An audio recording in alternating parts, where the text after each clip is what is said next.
Hey guys, David here and welcome to Digital Outlook. Guys, in today's show, Ripple unveils major news for XRP. So guys, let's get to it.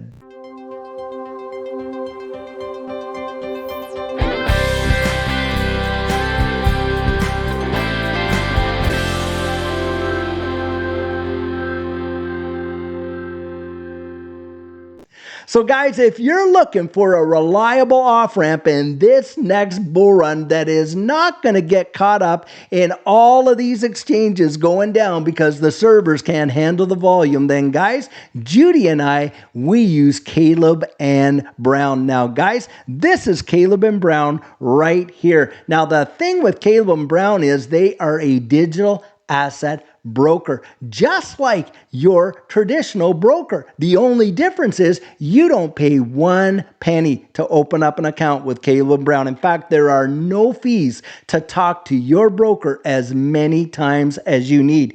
And on top of that, you can custody your digital assets with Caleb and Brown in offline cold storage, institutional grade custody fire blocks without paying 1 penny. The only time you pay a fee to Caleb and Brown is when you buy and when you sell. And guys, I'll tell you what, we got a link right down there in every one of these videos where you can sign up for Caleb and Brown. And full transparency, they pay us a referral fee when you do that. But whether you use that link or not, you may very well want to consider Caleb and Brown as an off-ramp for you when you really need one.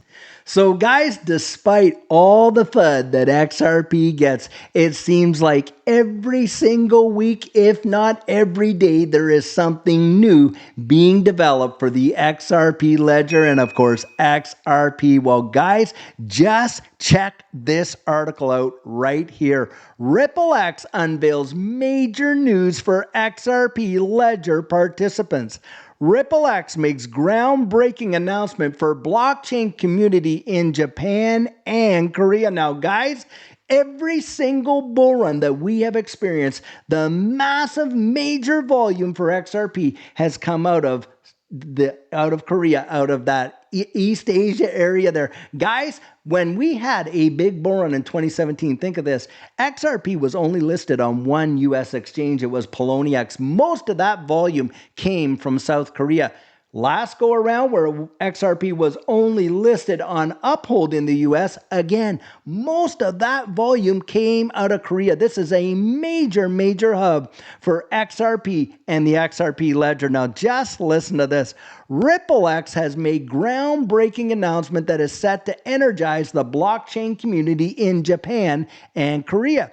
In a recent tweet, RippleX declared the opening of the XRP Ledger Japan and Korea Fund, inviting applications from businesses, developers, and community members engaged with the XRP Ledger. The XRP Ledger Japan and Korea Fund is part of Ripple's, get this, 1 billion XRP commitment to give financial, technical, and business support to developers, announced in March of 2022.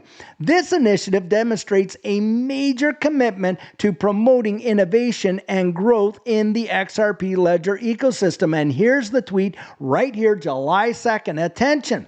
The XRP Ledger Japan and Korea Fund is now open for applications from enterprises, developers, and XRP Ledger community members. The fund will support everything from corporate partnerships and startup investments to developer grants and community growth. Guys, a lot of times fudsters come out and they'll say, nobody is working on the XRP ledger. That is absolute hooey. And in fact, you got Ripple behind it with 1 billion XRP commitment to assisting these developers to develop on the XRP ledger, for corporations to utilize it, and for individuals in this community to make some serious impacts. Now listen to this. In a new tweet, Ripple X, the Ripple team, committed to supporting the growth and development of XRP Ledger, stated that the XRPL Japan and Korea Fund being open for applications. Launched in June by Ripple, the XRP Japan and South Korea Fund aims to drive blockchain innovation in two markets and will go forward supporting corporate partnerships, developer grants, and startup investments. The XRP Japan and Korea Fund seeks to spur a wave of innovation on the XRP ledger. The creation of this fund demonstrates Ripple's strong trust in Japan and Korea's potential as a key regional hub for blockchain innovation. Ripple announced last year that it will continue to prioritize the Asia-Pacific region for adoption of its crypto payment services. Well, guys, we know that almost 60% of banks in Japan are utilizing XRP and the XRP ledger right now. And SBI Holdings has come out and they've literally said, hey, listen, it will be 100% before the end of this decade. That is truly phenomenal, given that it's one of the fastest growing regions. In April, Ripple collaborated with Tokyo-based HashKey to deliver XRP ledger powered supply chain finance solutions to the Japanese market. Ripple announced that XRP ledger would be used to issue its official Expo NFTs to millions of guests at World Expo 2025 in Osaka, Japan. Guys, it's a major deal. Don't kid yourself. Now listen to this right here, because this is also really big. Ripple and Coinbase aim to leverage judge's ruling, get this, in the SEC's Binance case. Now, this is getting a lot of traction right now. Over the past few days, Coinbase and Ripple have pointed to the lack of clarity on how crypto is regulated in filings submitted in their respective cases. Both firms point judges to a decision made in the SEC's case against Binance last week that dismissed the agency's claim that the secondary sales of BNB were securities, just like Judge Annalisa Torres had said, hey, XRP in the secondary market is not a security. Coinbase and Ripple Labs are looking to leverage their cases with the U.S. Securities and Exchange Commission by citing a recent order that gave Binance a win for how secondary sales of crypto are treated. Over the past few days, Coinbase and Ripple have pointed to a lack of clarity on how crypto is regulated in filings submitted in their respective cases. Binance further supports requiring the SEC to engage in rulemaking regarding digital assets, Coinbase said in a court filing on Tuesday. As Coinbase has explained, rulemaking is required here because the SEC has adopted a novel and sweeping yet still indeterminate view of the securities laws, one that it has never coherently explained but is attempting to impose retroactively on the digital asset industry through a scorched earth enforcement campaign. Well, guys, this deference that we just went through and how the Supreme Court made that decision, look, this might be a mute case because the SEC is no longer going to be able to do regulation by enforcement. This comes as Judge Amy Berman Jackson of the U.S. District Court for the District of Columbia mostly rejected Binance's push to dismiss this case with the SEC last week, but it did dismiss some of the SEC's points, including that secondary sales of Binance coin were securities.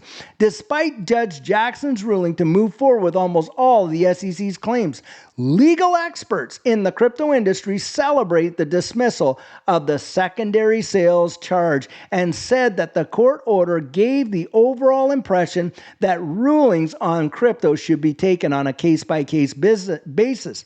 Judge Jackson's opinions compounds the SEC's induced confusion for the industry, Coinbase said in its filing in the Court of Appeals for the Third Circuit. The Binance opinion confirms that the court should direct the SEC to begin rulemaking, Coinbase added. And guys, the Chevron deference, look that up. Major Supreme Court decision that is going to claw back that interpretation of the law that these agencies have been able to employ, and literally the courts are now out there making these decisions. And I think it is almost curtains for the SEC when it comes to a lot of these cases where they're trying to nail down this regulation by enforcement when it should should be regulation by rule of law. Now, something else. Just take a look at this. Swiss State Bank doubles down on crypto, adding support for Cardano, XRP, and Solana. Just listen to this.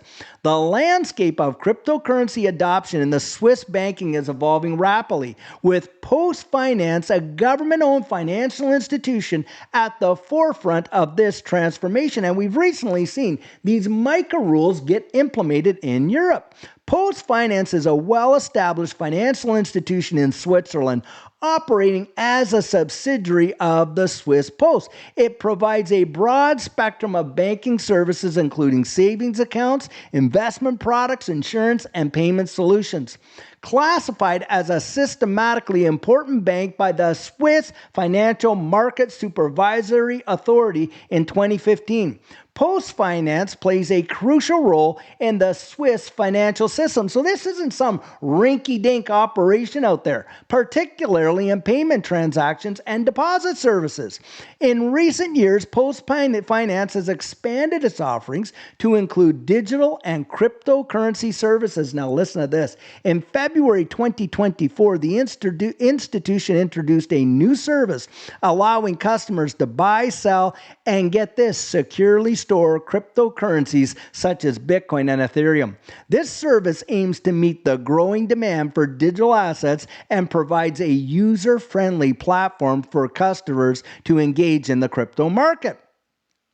And right now, yesterday, Post Finance announced support for trading and custody of the following altcoins: Avalanche, Cardano, Polkadot, XRP, and Solana. Guys, you're seeing this out where there is regulatory clarity, where you're getting banks that are offering custody services and introduction to these digital assets. Don't kid yourself. Eventually, we are going to get regulatory clarity here in the United States, and it would be my guess that you are going to see a big-time push of all these major banks getting right out there to take a piece of this pie and offering these digital assets and the secure custody of them. Guys, regulations coming. Infrastructure is being laid. We are watching the literal transition of our current economy into a new digital economy. And I'm telling you what, Judy and I, we have bought our ticket and we cannot wait to ride this rocket ship right through the atmosphere,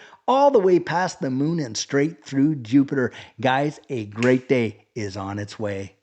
So guys, right now, things are changing in this space almost every day. And that is why it is vitally important that you get your plan in place. And what our coaching program offers, that is where you and I can meet personally, one-on-one, for 1 hour over Zoom. And during that time, I share with you our personal journey in that last bull run and what enabled Judy and I to experience some amazing financial success.